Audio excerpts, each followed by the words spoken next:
Hello, ladies and gentlemen. It's Audio Bass Chris here yet again with a quick review about the mixing desk I've been using for the last couple of years. This is a QSC TouchMix 8, as you can see. Very nice mixing desk all over. Quick run through of the features. We have 8 XLR inputs.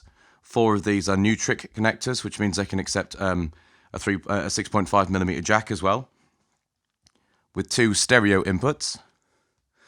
They have analog gains along here, and on the back we have 4 XLR outputs for monitors, plus a main left and a main right balanced XLR output, 1 headphone socket on a 6.5mm jack, which I'm currently using, and another auxiliary output, which is mirrored from this one here.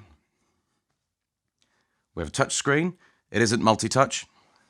Well, if it is, it doesn't work as multi-touch. And you can use that to adjust faders as so. Over here we have phantom power on and off. Press that and it allows you to select which channels get phantom power. Very nice for that. A standby button for turning the mixer off. Although it's a soft standby, it puts it into a low power mode. And if you press it, it immediately comes back to life. But quite useful if you are wanting to turn the mixer on and off. Auxiliary button, this gives you an overview of all your auxiliaries. A wizard button, which we'll get back to shortly. An info button, which is an onboard manual for the mixer. Your headphones monitoring button. Access to mute groups. FX bypass. 4 user buttons. And a 0 button for bringing things to Unity. Or not, as the case may be. If you press the 0 button, it'll zero out a channel, but if you press it on a master channel, it brings it to Unity. Quite nice.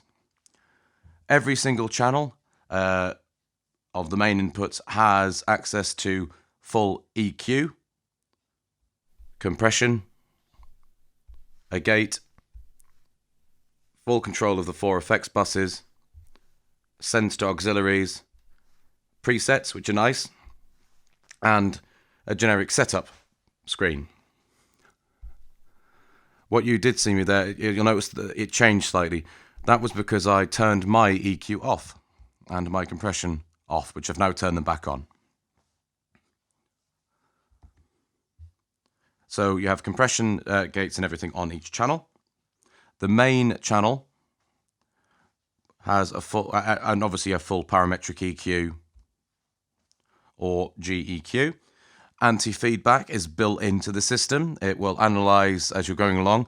If it identifies a channel it thinks it's feedback, in this mode you can press manual kill and it will gate out that channel. There is a feedback wizard which you can use to ring out a room if you're having problems.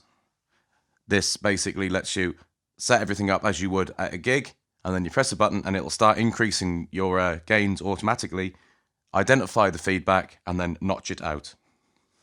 And then it'll bring it back. Also have access to a main limiter on the master mix, which is basically like a massive, it's a limiter, essentially. It'll stop you going above a certain output. And very useful if you're lending this out to somebody, or you're at a venue and it's somebody else using your gear, and they're controlling it on stage, but you want to be careful they don't blow your speakers or something. Great for that, or for venues that have environmental health mandated sound limiters in place. Useful stuff, you know. If you don't use it, it's still nice to have it. So, all very much of muchness for a digital desk. This is, as you'd expect, there are multiple ways of doing things. I'm going to drill into the main menu now. Here we have scenes. These are basically full mixer presets that you can save and recall as you wish. If you have a venue that has a difficult sound, you've rang it all out, but you do it more than once, you can always recall your settings from here. And it does have some presets built into the mixer here. Right, as I'm going to go into this in a bit more depth, I'm going to zoom in on the screen. So if you'll bear with us one moment, I'm going to zoom in and refocus, and I'll be back very shortly. So, just a quick overview again. Here's your EQ screen. you have a low cut, 4 channels, and a high cut available. You also have a real-time analyzer available. Go to your compression screen. Here we can adjust your threshold, your ratios, attacks. You can add a little bit of excess gain. There's a de-esser available as well, which if you bring in, is supposed to bring the S's and the sibilants out. As you can hear, or it's there, but it's quite subtle. You can dial that in and out. We have a gate, useful for gating outputs you don't want to be on at any point. Here we have the effects screen. 4 effects buses available, each individually dialable in. So this is where you can hear the effects. And they can be adjusted either here, using your effects sends, or you can do them individually from the effects channels, which are on screen 3. You can dial in, and you can then adjust the individual settings here. Whoops. I've only been using this desk 2 years, bear with us. Drilling back in again, drilling back in once more. Auxiliaries, this is where you can send as much or as little as of a microphone as you want to your auxiliary outputs or any signal source. So at the moment we're sending this microphone to auxiliary 1, but not to auxiliary 2. Presets again. Setup. Here you can activate phantom power. A lot of these things are duplicated in different places. There are multiple ways of doing things. The link button allows you to mix 2 channels to make a stereo channel, or whatever you want to do. Here we have a line versus a high impedance input. So if you're plugging a guitar in, switch that on, and it gives you a slightly hotter signal. And all of these are multiplied here.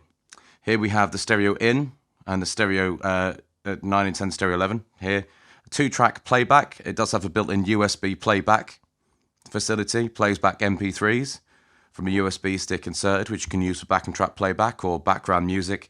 And here's your 2-track recorder, which is an output really. And this is where you can see exactly what I'm sending into the mixer now by talking.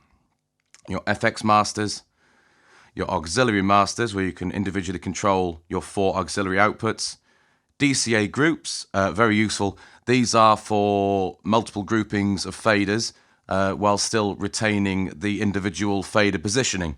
So if you have a drum and you've turned the snare up, and then you suddenly realise you need to turn all the drums down, if they're on a DCA group, you can bring the whole thing down. Getting back to your main output, parametric EQ, feedback limiter, presets again. You can save presets for rooms or different types of speakers. Wonderful stuff here. And in the setup screen, yet again, you can change your... obviously it's QSC based, so it's got QSC speaker presets built in. But there are other things you can do as well. To go back to the wizard, this is designed to get you up and running very quickly, especially if you're not a sound engineer, such as myself. You have the effects wizard, which it'll say... what type of, what would you like? So say I've got a vocal microphone, lead vocal microphone, and it'll say what kind of preset do you want? And I can say, well, I'd like a vocal plate. And then it'll say, what input do you want to go? So we want the male vocal input here, and we want to send it to auxiliary out as well. And then you go recall. I'm not going to do it, but that's a quick way of setting up your effects. Tuning wizard. If you have an analyzer mic, you can use this to tune the EQ of a room automatically. Very good. Nice for a mixer of this price point. Unusual and very, very useful indeed. Something I've never used, if I'm honest, but it's there. And then you have the gain wizard. Proper gain structure is something a lot of people struggle with, and this can help you with that by basically saying turn your gains down or up, which is great for that. It's an ongoing thing. So if you've done a gig, this is really designed to be used during a gig where you're like, oh, it doesn't sound right, and you can see if something's too hot or not hot enough, which is great for that. Here we have the record playback screen. Currently recording, and it shows the inputs being recorded. You can record multiple inputs at once, so a USB key or an SSD, and you can then also play back the individual channels from a USB key, allowing you to do virtual sound checks. Again, lovely bit. That's something great for the price point of this mixer. So, talking of which, the price point of this mixer, it is in the roughly 700 price point, which puts it below an X32, but obviously above stuff like the Behringer X Air, which does have quite a lot of the features this has, although it is Behringer, and there are issues with the Behringer X Air. It doesn't have the touchscreen, doesn't have, it's wireless only mixer, so you have to control everything with a tablet. Speaking of which, there is a tablet app available for the QSC, which you can run on an iPad, and that duplicates this screen, but remotely. So that's very, very useful for that sort of thing. Going into your main menu, this is where you assign your DCA groups. You can generate noise, so you can generate white noise if you want, which I'm going to see if we can, there we are. So that's pink noise. Again, good, useful for ringing out a room. RTA control. This is a nice bit. You can see what's exactly going into the mixer and how that's affecting the frequency spectrum. This is also useful for picking out problem frequencies. If you're seeing feedback, one of these will be bouncing off the top. And here you can change the settings on how the RTA works. Full effects overview, so you can see what's going where. Again, this duplicates things. Channel safes, you can say that one channel doesn't change when you change presets. So if you have, say, multiple bands using this mixer and one compare who has the same mic all the way through, you can have that mic remain safe and not have it changed when you change any presets. Clip, mute, cue, copy and paste. Removes this clears any clipping data. This clears the mutes. This clears any queuing, and copy and paste. You can duplicate EQs and stuff. It's context sensitive, the copy and paste. So if I wanted to duplicate a complete channel, I went to overview, and there's a copy. Then this button here, I think. And then I go to the next channel, and then I hit paste. It's now duplicated everything, all of the EQ settings and effect settings to channel 2. So that's how the copy and paste works. Mixer setup, cue pickup, where you either pre-fade level or after fade level. Change your sample rate. Dynamics processing, where that goes in the signal chain, either before the EQ or after EQ. Demo mode, that's for demoing the mixer. Emit levels on paste overview, so you can either have FX levels go or not have them. Change your display brightness here. You can save your system log to USB for troubleshooting, clear the internal storage, format USB drives, or factory reset the mixer, and you can update the firmware on the mixer here as well. Use the buttons. You can change the what the buttons are assigned to. The 4 user buttons can have different settings depending on what you're doing with them. I generally change one of my effects to act as a tap delay, and that can be done quite easily as well.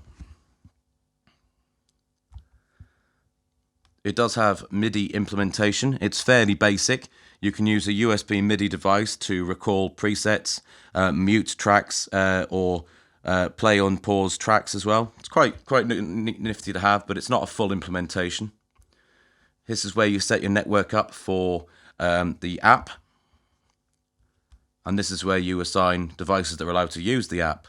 You can have multiple devices connected at once, and you can also set different permissions for different people using the app. So you could, for example, have your guitarist able to adjust his monitor mix, but that's it.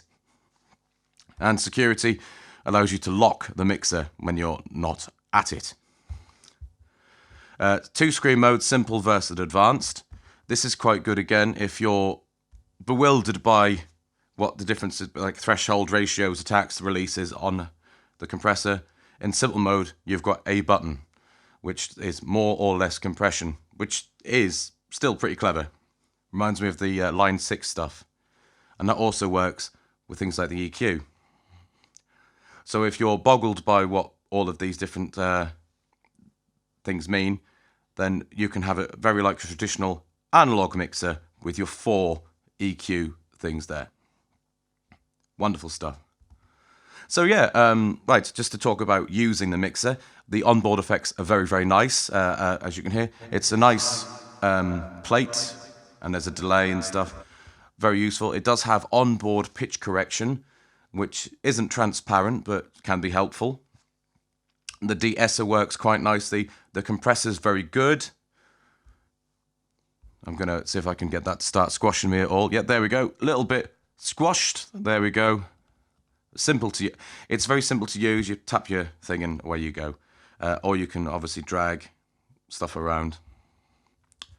Yeah, all in all, I'm very, very, very pleased with it. I have used in the past Behringer X-Air. I've used the X32. I've just had a play with the new RCF digital mixer, the X20, and that was very good. Not quite as flexible as the QSC touchmix. And I've got to say, if you're a beginner and I've got a budget of under £1,000, this is a good mixer to go for. If only because the form factor's very good for a mixer of this power. I've had it in a gig bag while I've been using it, and for the last 2 years. And the only thing that's happening is there's a slight bit of rubbing on one of the corners where the paint's coming off. Anyway, thank you very much indeed. I hope you've enjoyed this, and I look forward to seeing you again. From All Your Bass, Chris, take care and goodbye.